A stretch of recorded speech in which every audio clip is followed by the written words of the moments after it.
ಜಮ್ಮು ಕಾಶ್ಮೀರದಲ್ಲಿ grenade ಸ್ಫೋಟವಾಗಿದೆ. Jammu bus stand ನಲ್ಲಿ ಸ್ಫೋಟ ಆಗಿರುವಂತದ್ದು, ದಾಳಿಯಲ್ಲಿ ಕೆಲವರಿಗೆ ಗಾಯವಾಗಿರುವಂತ ಮಾಹಿತಿ ಲಭ್ಯವಾಗ್ತಾ ಇದೆ.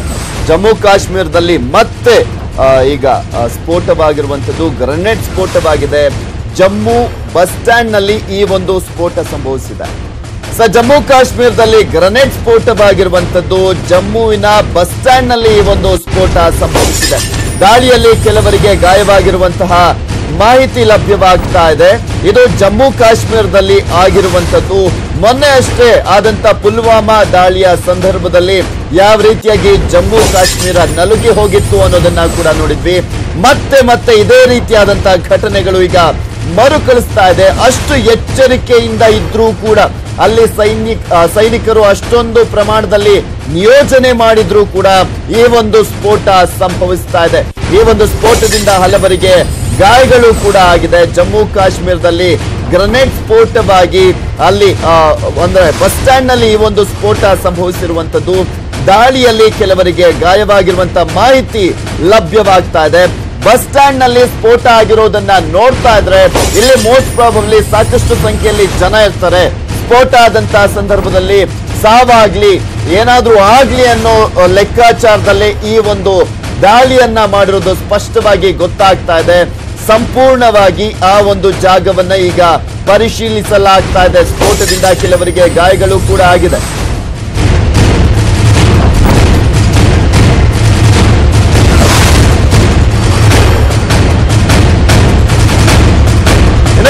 ಹೆಚ್ಚಿನ ಡೀಟೇಲ್ಸ್ ಅನ್ನ ನೀಡ್ತಾರೆ ನಮ್ಮ ಪ್ರತಿನಿಧಿ ಧರಣೇಶ್ ದೂರವಾಣಿ ಸಂಪರ್ಕದಲ್ಲಿದ್ದಾರೆ. ಎಸ್ ಧರಣೇಶ್, ಯಾವಾಗಾಗಿದ್ದು ಈ ಘಟನೆ? ಈಗ ಯಾವ ರೀತಿಯಾಗಿ ಪರಿಶೀಲನೆ ನಡೀತಾ ಇದೆ? ಈಗ ಸ್ವಲ್ಪ ಹೊತ್ತಿನಿಂದ ಜಮ್ಮುವಿನ ಬಸ್ ನಿಲ್ದಾಣದಲ್ಲಿ ಗ್ರೆನೇಡ್ ಸ್ಫೋಟಗೊಂಡಿದೆ ಎನ್ನುವಂತ ಮಾಹಿತಿಗಳು ಲಭ್ಯ ಆಗ್ತಿದ್ದಾವೆ. ಈ ಬಸ್ ನಿಲ್ದಾಣದ ಒಳಗಡೆ ಈ ರೀತಿ ಸ್ಫೋಟ ಆಗಿದೆ ಮತ್ತು ಸ್ಫೋಟದ ತೀವ್ರತೆಗೆ ಕೆಲವರಿಗೆ ಗಾಯ ಆಗಿದೆ ಅನ್ನುವಂತ ಮಾಹಿತಿಗಳು ಕೂಡ ಲಭ್ಯ ಆಗ್ತಿದ್ದಾವೆ. ಜಮ್ಮು ಬಸ್ ಸ್ಟ್ಯಾಂಡ್ ನಲ್ಲಿ ಸ್ಫೋಟ ಮಾಡಿದ್ದಾರೆ ಅಂತಂದ ಸ್ಫೋಟ ಮಾಡಿರುವ ಹಿನ್ನೆಲೆಯಲ್ಲಿ ಈಗ ಜಮ್ಮುನಲ್ಲಿ ಆತಂಕಕಾರಿಯಾದಂತಹ ವಾತಾವರಣ ನಿರ್ಮಾಣ ಆಗಿದೆ. ಏನೋ ಹಿಂದೆ ಪುಲ್ವಾಮಾ ದಾಳಿ ಬಳಿಕ ಇಡೀ ಜಮ್ಮು ಕಾಶ್ಮೀರದಲ್ಲೇ ಒಂದು ಸೂಕ್ಷ್ಮ ವಾತಾವರಣ ಇತ್ತು.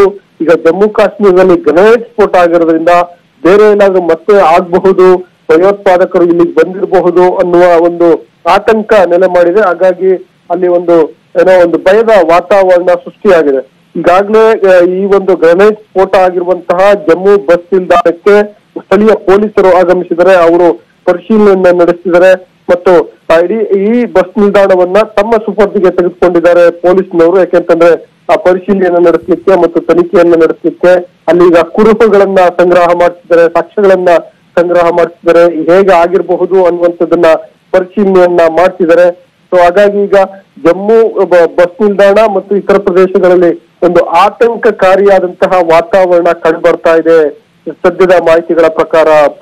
ಧರಣೇಶ್, ಅಂದ್ರೆ ಇಲ್ಲಿ ಪ್ರಮುಖವಾಗಿ ನೋಡ್ತಾ ಇದ್ವಿ, ಪುಲ್ವಾಮಾ ದಾಳಿ ಆದ್ಮೇಲೆ ಇನ್ನು ಸಾಕಷ್ಟು ಸಂಖ್ಯೆಯಲ್ಲಿ ಅಲ್ಲಿ ಸೈನಿಕರನ್ನ ನಿಯೋಜನೆ ಮಾಡಲಾಗಿದೆ. ಇಷ್ಟೆಲ್ಲ ಆದ್ಮೇಲೂ ಕೂಡ ಒಂದು ಸ್ಫೋಟ ಆಗುತ್ತೆ ಅಂದ್ರೆ ಇಲ್ಲಿ ಮತ್ತೊಂದ್ ಕಡೆ ಅದು ಬಸ್ ಸ್ಟ್ಯಾಂಡ್ ಅಲ್ಲೇ ಸ್ಫೋಟ ಆಗಿರೋದು. ಅಲ್ಲಿ ಯಾವ ರೀತಿಯಾದಂತಹ ಅಂದ್ರೆ ಯಾವುದೇ ರೀತಿಯಾದಂತಹ ಮುಂಜಾಗ್ರತೆ ಕ್ರಮಗಳನ್ನ ವಹಿಸಿರ್ಲಿಲ್ವಾ ಅಂತ?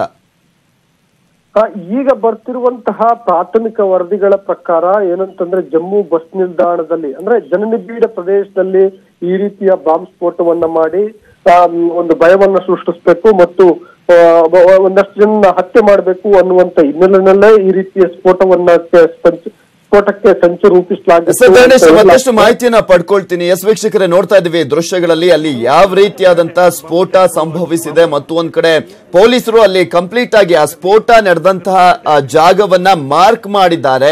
ಆ ಜಾಗದ ಪರಿಶೀಲನೆಯನ್ನ ಕೂಡ ನಡೆಸ್ತಾ ಇರುವಂತದ್ದು.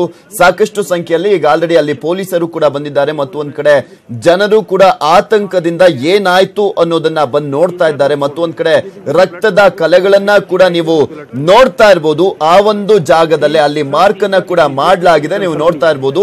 ಆ ಜಾಗದಲ್ಲೇ ಗ್ರೆನೇಡ್ ಸ್ಫೋಟವಾಗಿರುವಂತದ್ದು. ಕೆಲವರಿಗೆ ಗಾಯಗಳಾಗಿದೆ. ಅಂಗಡಿ ಮುಂಗಟ್ಟುಗಳೆಲ್ಲವೂ ಕೂಡ ಇದೆ. ಅಲ್ಲಿ ಸಾಕಷ್ಟು ಸಂಖ್ಯೆಯಲ್ಲಿ ಜನರು ಕೂಡ ಓಡಾಡುವಂತಹ ಪ್ರದೇಶ ಅದು.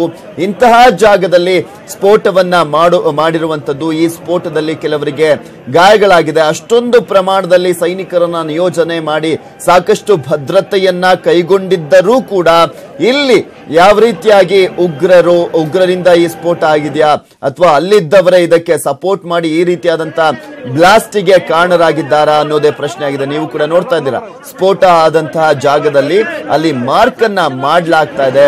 ಜಮ್ಮು ಕಾಶ್ಮೀರದ ಜಮ್ಮುವಿನ ಪೊಲೀಸರು ಅಲ್ಲಿ ಈಗ ಆಲ್ರೆಡಿ ಪರಿಶೀಲನೆಯನ್ನ ಕೂಡ ನಡೆಸ್ತಾ ಇರುವಂತದ್ದು. ನೀವು ನೋಡ್ತಾ ಇರುವಂತಹ ದೃಶ್ಯ ಅದು ಜಮ್ಮುವಿನಲ್ಲಿ ಇರುವಂತಹ ಬಸ್ ನಿಲ್ದಾಣ. ಆ ಬಸ್ ನಿಲ್ದಾಣದ ಒಂದು ಜಾಗದಲ್ಲಿ ಈ ಸ್ಫೋಟ ಸಂಭವಿಸಿರುವಂತದ್ದು. ಆ ಬಸ್ ನಿಲ್ದಾಣ ಅಂದ್ರೆ ಎಲ್ಲರಿಗೂ ಕೂಡ ಗೊತ್ತಾಗೇ ಆಗುತ್ತೆ.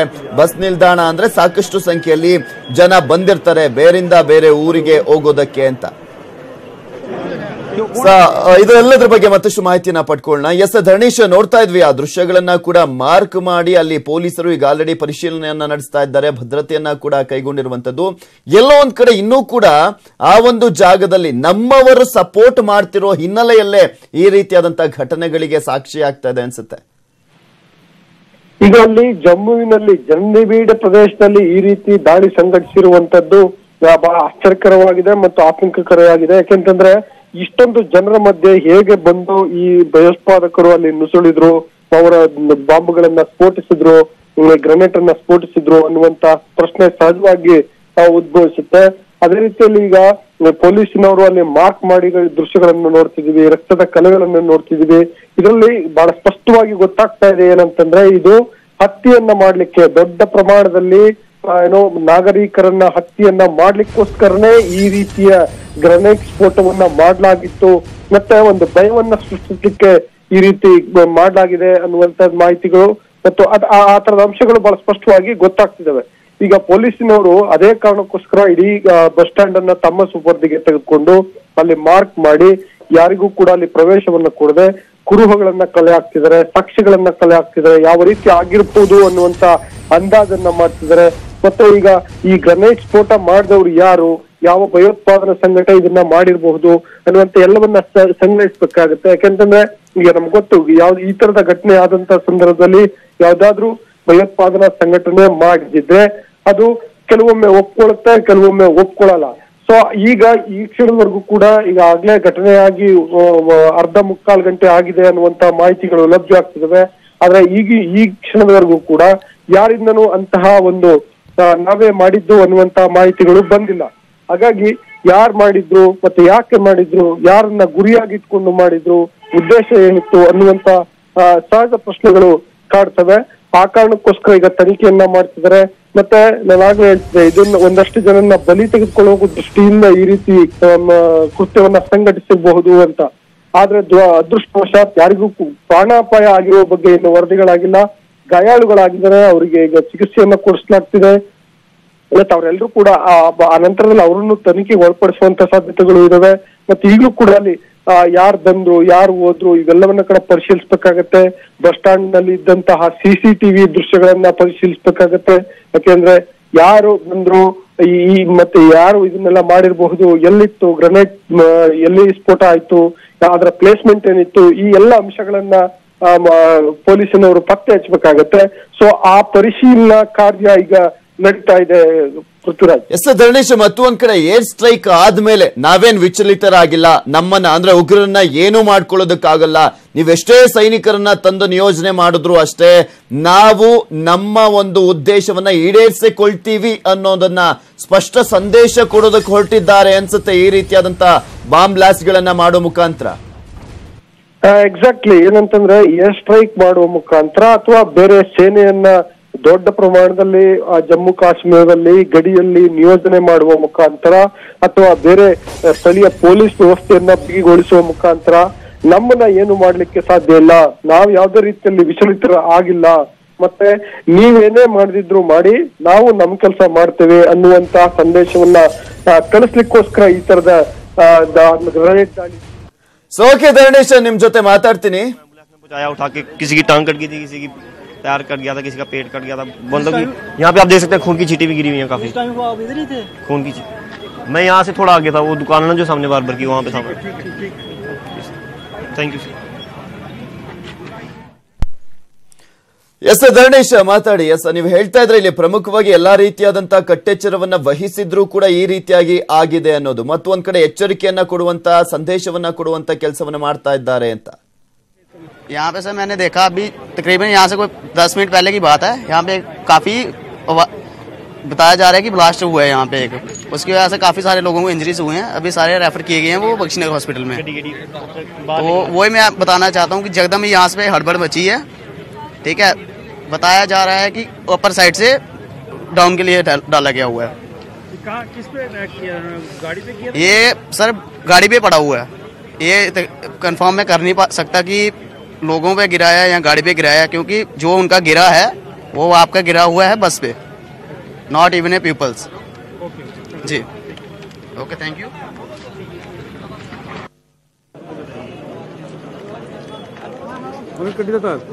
ನೋಡ್ತಾ ಇದೀವಿ, ಅಲ್ಲಿ ಪ್ರತ್ಯಕ್ಷ ದರ್ಶಿಗಳು ಮಾತನಾಡ್ತಾ ಇದ್ರು. ನಾವು ಆ ಕಡೆ ಹೋಗ್ತಾ ಇದ್ದಂತಹ ಸಂದರ್ಭದಲ್ಲಿ ದಿಢೀರ್ ಅಂತ ಸ್ಫೋಟ ಆಯ್ತು. ಈಗ ಓರ್ವನಿಗೆ ಗಾಯವಾಗಿದೆಯಂತೆ, ಆತನನ್ನ ಆಸ್ಪತ್ರೆಗೂ ಕೂಡ ಸೇರಿಸಲಾಗಿದೆ. ರಕ್ತ ಚೆಲ್ಲಿರೋದನ್ನ ಕೂಡ ನೋಡ್ತಾ ಇದ್ವಿ. ಈಗ ಆಲ್ರೆಡಿ ಆ ಒಂದು ಸ್ಥಳದಲ್ಲಿ ಸಾಕಷ್ಟು ಸಂಖ್ಯೆಯಲ್ಲಿ ಪೊಲೀಸರು ಕೂಡ ಬಂದಿದ್ದಾರೆ. ಇನ್ನು ಭದ್ರತಾ ಪಡೆಗಳನ್ನ ಕೂಡ ನಿಯೋಜನೆ ಮಾಡಲಾಗಿರುವಂತದ್ದು ಮತ್ತು ಒಂದ್ ಕಡೆ ಪರಿಶೀಲನೆಯನ್ನ ಕೂಡ ನಡೆಸಲಾಗ್ತಾ ಇದೆ. ಇಲ್ಲಿ ಇಷ್ಟು ದಿನಗಳ ಕಾಲ ಸೇನೆಯನ್ನ ಟಾರ್ಗೆಟ್ ಮಾಡ್ತಾ ಇದ್ದಂತ ಉಗ್ರರು ಎಲ್ಲ ಒಂದ್ ಕಡೆ ಈಗ ನಾಗರಿಕರನ್ನ ಕೂಡ ಟಾರ್ಗೆಟ್ ಮಾಡಲು ಮುಂದಾಗಿರುವಂತದ್ದು. ಇಲ್ಲಿ ಒಂದಂತೂ ಸ್ಪಷ್ಟ, ಯಾಕೆಂದ್ರೆ ಪುಲ್ವಾಮಾ ದಾಳಿಯಾದ ಬಳಿಕ ಉಗ್ರರ ಸಂಹಾರವನ್ನ ಮಾಡುವ ನಿಟ್ಟಿನಲ್ಲಿ ಭಾರತ ಸರ್ಕಾರ, ಅದರಲ್ಲೂ ಕೇಂದ್ರ ಸರ್ಕಾರ ಮತ್ತು ಒಂದ್ ಕಡೆ ಭಾರತೀಯ ಸೈನಿಕರು ಕೂಡ ಮುಂದಾಗಿದ್ದಾರೆ. ಇಂತಹ ಸಂದರ್ಭದಲ್ಲಿ ನಾವು ವಿಚಲಿತರಾಗಿಲ್ಲ, ನೀವೇನು ಕೂಡ ನಮ್ಮನ್ನ ಮಾಡೋದಕ್ಕೆ ಆಗೋದಿಲ್ಲ ಅನ್ನುವ ರೀತಿಯಲ್ಲಿ ಉಗ್ರರು ಇನ್ನೂ ಕೂಡ ತಮ್ಮ ಅಂದ್ರೆ ಕುಕೃತ್ಯಗಳನ್ನ ಮುಂದುವರಿಸಿದ್ದಾರೆ. ಮೇಲಿನಿಂದ ಗ್ರೆನೇಡ್ ಎಸೆದಿದ್ರು ದುಷ್ಕರ್ಮಿಗಳು, ಬಸ್ ಮೇಲೆ ಬಿದ್ದು ಗ್ರೆನೇಡ್ ಸ್ಫೋಟವಾಗಿದೆ. ಸ್ಫೋಟದಲ್ಲಿ 10 ರಿಂದ 12 ಜನರಿಗೆ ಗಾಯವಾಗಿದೆ ಅನ್ನುವ ಮಾಹಿತಿ ಲಭ್ಯವಾಗ್ತಾ ಇದೆ. ಪ್ರತ್ಯಕ್ಷ ದರ್ಶಕರಿಂದ ಈ ಒಂದು ಸ್ಫೋಟದ ಬಗ್ಗೆ ಮಾಹಿತಿಯನ್ನ ನೀಡ್ತಾ ಇದ್ದಾರೆ.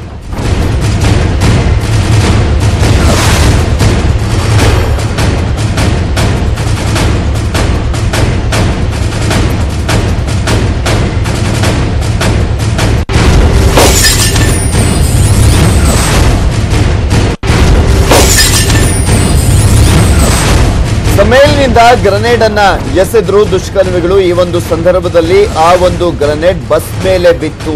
ಆ ಬಸ್ ಮೇಲೆ ಬಿದ್ದಂತಹ ಸಂದರ್ಭದಲ್ಲಿ ಸ್ಫೋಟ ಆಗಿದೆ. ಸ್ಫೋಟದಲ್ಲಿ 10 ರಿಂದ 12 ಜನರಿಗೆ ಗಾಯಗಳಾಗಿದೆ ಅಂತ ಪ್ರತ್ಯಕ್ಷ ದರ್ಶಿಗಳು ಅಲ್ಲಿ ಹೇಳಿಕೆಯನ್ನ ನೀಡ್ತಾ ಇರುವಂತದ್ದು. ಮೇಲಿನಿಂದ ಗ್ರೆನೇಡ್ ಎಸೆದ್ರು ಅಂದ್ರೆ ಇನ್ಯಾವ ರೀತಿಯಾಗಿ ಅಲ್ಲೇ ಇದ್ದಾರೆ ಉಗ್ರರು, ಅಲ್ಲಿ ಸ್ಥಳೀಯರು ಯಾವ ರೀತಿಯಾಗಿ ಇದಕ್ಕೆ ಕೆಲವರು ಸಪೋರ್ಟ್ ಅನ್ನ ಮಾಡ್ತಿದ್ದಾರೆ ಅನ್ನೋದು ಕೂಡ ಸ್ಪಷ್ಟವಾಗುತ್ತೆ. ಇದು ಹೊರಗಿರುವಂತವರಲ್ಲ, ಒಳಗಿರುವಂತವರು ಕೂಡ ಈ ಒಂದು ಕೃತ್ಯಕ್ಕೆ ಕೈ ಜೋಡಿಸಿರುವಂತದ್ದು ಆತಂಕಕಾರಿ ವಿಚಾರ. ಗಾಯಗೊಂಡ ಓರ್ವನ ಸ್ಥಿತಿ ಗಂಭೀರವಾಗಿದೆಯಂತೆ, ಅದು ಸದ್ಯಕ್ಕೆ ಅಪ್ಡೇಟ್ ಆಗ್ತಿರುವಂತಹ ಮಾಹಿತಿ. ಈ ಒಂದು ಸ್ಫೋಟದಿಂದ ಓರ್ವನ ಸ್ಥಿತಿ ಗಂಭೀರವಾಗಿದೆ. 10 ರಿಂದ 12 ಜನರಿಗೆ ಗಾಯಗಳಾಗಿರೋದ್ರ ಬಗ್ಗೆ ಮಾಹಿತಿ ಲಭ್ಯವಾಗ್ತಾ ಇದೆ. ಈ ಘಟನೆ ನಡೆದಿರುವಂತದ್ದು ಜಮ್ಮುವಿನಲ್ಲಿ ಇರುವಂತಹ ಒಂದು ಬಸ್ ಸ್ಟ್ಯಾಂಡ್ ನಲ್ಲಿ ಆಗಿರುವಂತಹ ಘಟನೆ. ಬಸ್ ಮೇಲೆ ಗ್ರೆನೇಡ್ ಅನ್ನ ಎಸೆದಿದ್ದಾರೆ. ಆ ಬಸ್ ಮೇಲೆ ಗ್ರೆನೇಡ್ ಎಸೆದಂತಹ ಸಂದರ್ಭದಲ್ಲಿ ಸ್ಫೋಟವಾಗಿರುವಂತದ್ದು. ಆ ಸ್ಫೋಟ ಆದ ಮೇಲೆ ಆ ಸ್ಥಳದಲ್ಲಿ ಇದ್ದಂತಹ 10 ರಿಂದ 12 ಜನರಿಗೆ ಗಂಭೀರವಾದಂತಹ ಗಾಯಗಳಾಗಿರುವಂತದ್ದು. ಒಬ್ಬನ ಸ್ಥಿತಿ ಒಂದು ರೀತಿಯಾಗಿ ಗಂಭೀರವಾಗಿದೆ ಅನ್ನೋದೇ ಮಾಹಿತಿ ಲಭ್ಯವಾಗ್ತಾ ಇದೆ. ನೋಡ್ತಾನೆ ಇದ್ದೀವಿ, ಈ ರೀತಿಯಾದಂತಹ ಘಟನೆಗಳು ಮತ್ತಷ್ಟು ಮರುಕಳಿಸ್ತಾನೆ ಇದೆ. ಯಾಕೆಂದ್ರೆ ಸಾಕಷ್ಟು ಸಂಖ್ಯೆಯಲ್ಲಿ, ಸಾವಿರಾರು ಸಂಖ್ಯೆಯಲ್ಲಿ ಮತ್ತಷ್ಟು ಜನರನ್ನ, ಸೈನಿಕರನ್ನ ಅಲ್ಲಿ ಪಾಕಿಸ್ತಾನ ಅಂದ್ರೆ ಇಲ್ಲಿ ಪ್ರಮುಖವಾಗಿ ಪಾಕಿಸ್ತಾನವನ್ನ ಎದುರಿಸುವ ನಿಟ್ಟಿನಲ್ಲಿ ಭಾರತದ ಗಡಿ ಪ್ರದೇಶ ಜಮ್ಮು ಕಾಶ್ಮೀರದಲ್ಲಿ ನಿಯೋಜನೆ ಮಾಡಲಾಗ್ತಾ ಇದೆ ಸೈನಿಕರನ್ನ. ಇಷ್ಟಾದ ಮೇಲೂ ಕೂಡ ಅಲ್ಲಿರುವಂತಹ ಉಗ್ರರು ಇದನ್ನ ಅಲ್ಲಿಗೆ ನಿಲ್ಲಿಸಿಲ್ಲ, ಪುಲ್ವಾಮಾ ದಾಳಿಗೆ ನಿಲ್ಲಿಸಿಲ್ಲ, ಮುಂದುವರಿಸಿಕೊಂಡೇ ಹೋಗ್ತಾ ಇದ್ದಾರೆ ಮತ್ತು ಒಂದ್ ಕಡೆ ಸವಾಲಾಗಿ ಪರಿಣಮಿಸಿದ್ದಾರೆ. ಒಳಗಿರುವಂತಹ ಉಗ್ರರನ್ನ ಹೇಗೆ ಪತ್ತೆ ಹಚ್ಚೋದು, ಯಾವ ರೀತಿಯಾಗಿ ಇವರನ್ನ ಸಂಹಾರ ಮಾಡೋದು ಅನ್ನೋದೇ ಈಗ ಭಾರತೀಯ ಸೈನಿಕರಿಗೆ ಯಕ್ಷ ಪ್ರಶ್ನೆಯಾಗಿ ಕಾಡ್ತಾ ಇದೆ.